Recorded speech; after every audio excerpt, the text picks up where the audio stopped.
Prince is a line that many of us know from the Beatles' song, Let It Be. When I find myself in times of trouble, Mother Mary comes to me, speaking words of wisdom, let it be.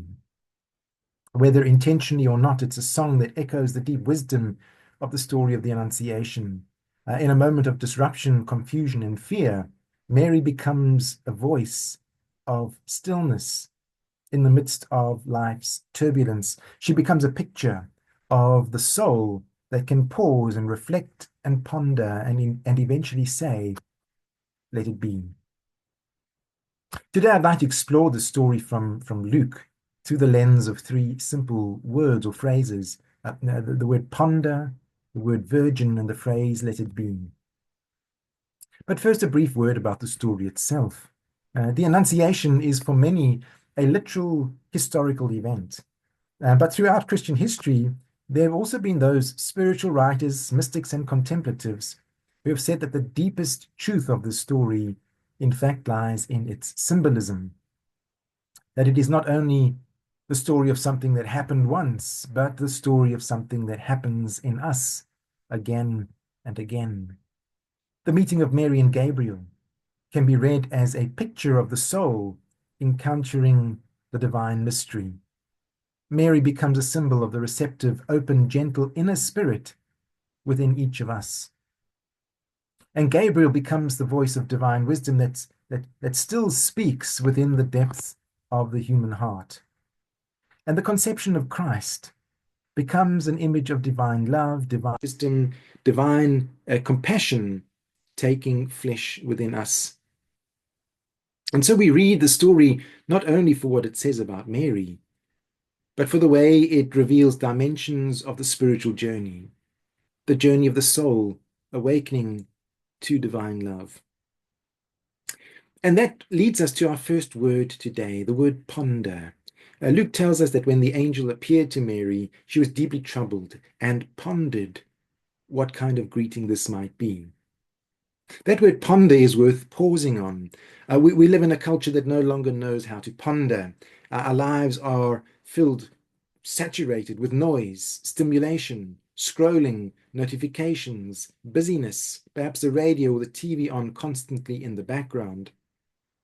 And for many today, the moment that there is silence, we instinctively grab for the phone.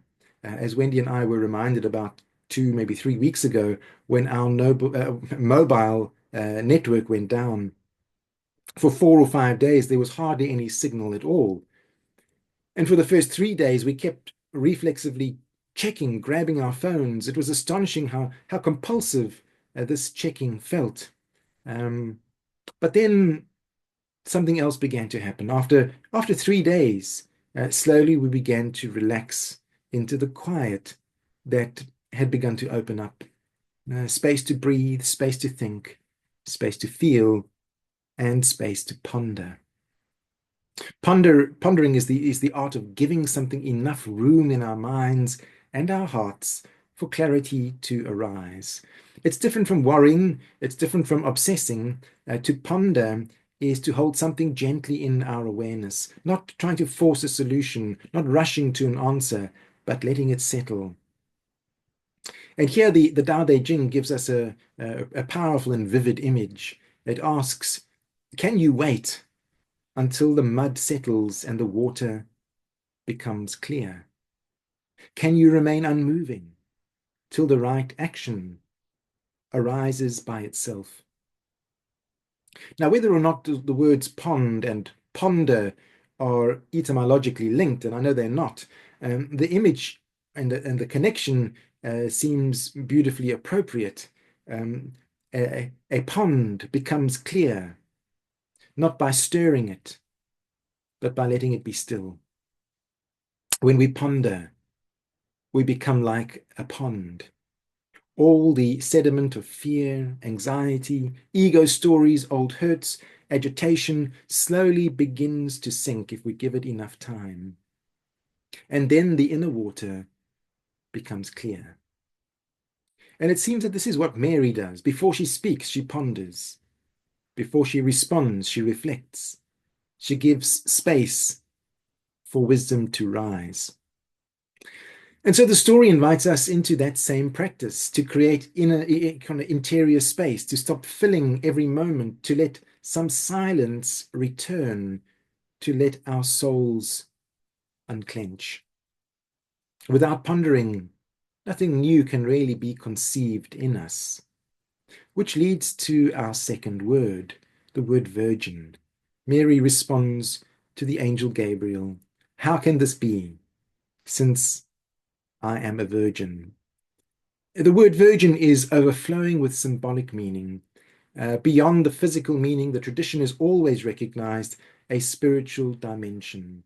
At the deepest level, virginity represents the untouched, unspoiled, original purity at the center of every human soul, untouched by the ego's calculation, cynicism, or bitterness. It's that inner place of innocence, not childish naivety, but the pure awareness beneath our fears, our ego stories, our conditioning, and our wounds.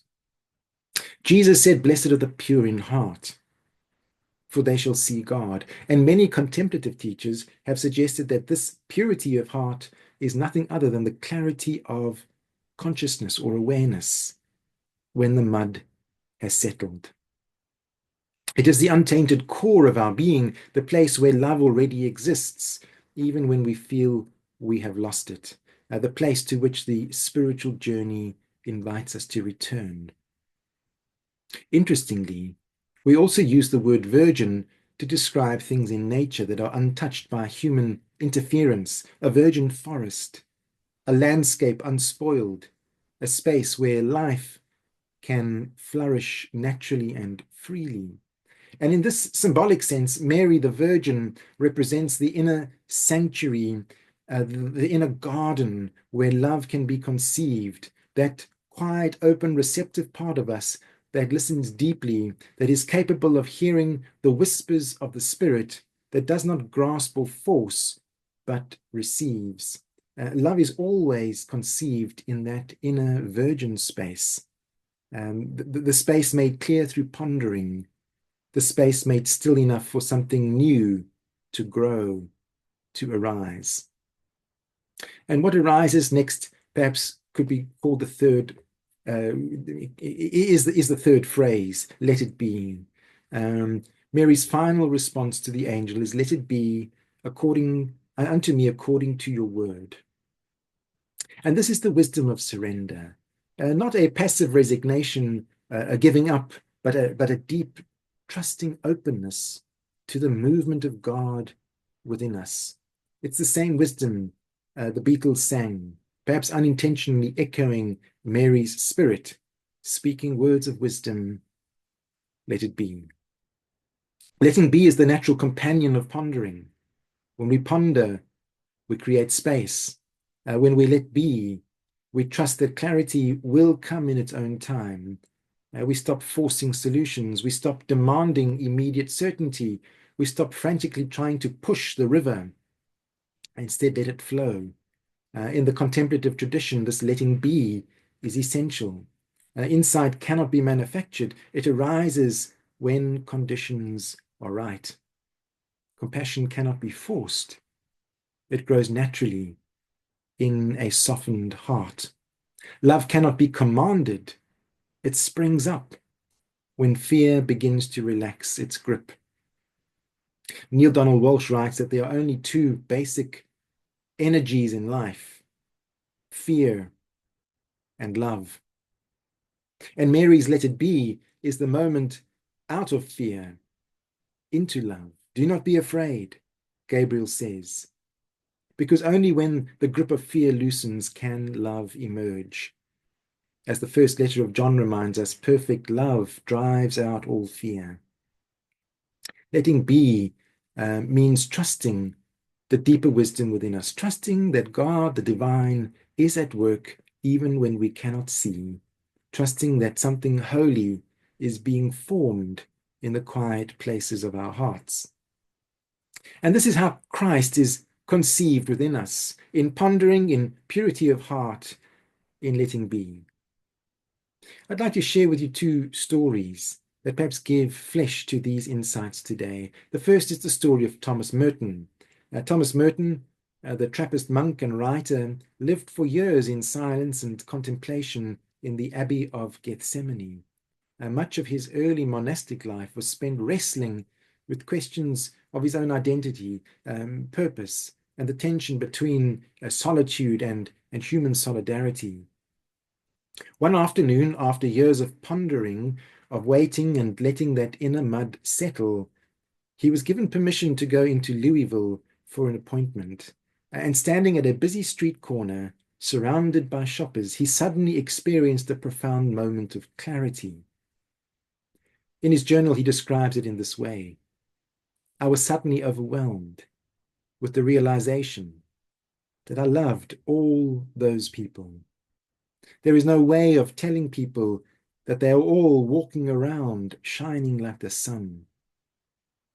Now, that insight didn't come from ultimately from effort, analysis, or theological argument. It came after years of inner stillness, years of slowly letting God soften and reform him. When the mud settled, the water became clear, and he saw the divine presence in everyone around him. And he said later that this moment changed the direction of his life. It opened him to a more compassionate, outward-facing spirituality. And then secondly, the story of Einstein and his quiet hour. Albert Einstein often said that his breakthroughs didn't come while working, but while walking, daydreaming, or simply sitting in silence. He kept what he called an hour of thought every day. No papers, no equations, no distractions, just quiet sitting, letting the problem rest, letting the mud settle. And the breakthrough insight that led to his theory of special relativity did not come during intense calculation, but rather it came when Einstein was daydreaming about what it would be like to ride on a beam of light. Einstein's greatest ideas emerged not from frantic activity, but from deep pondering, spacious awareness, and interior quiet. And so the Annunciation story becomes not only Mary's story, but our story, a story of how the divine meets the human heart, of how wisdom can speak within us, of how something new, something Christ-like can be conceived in our inner depths.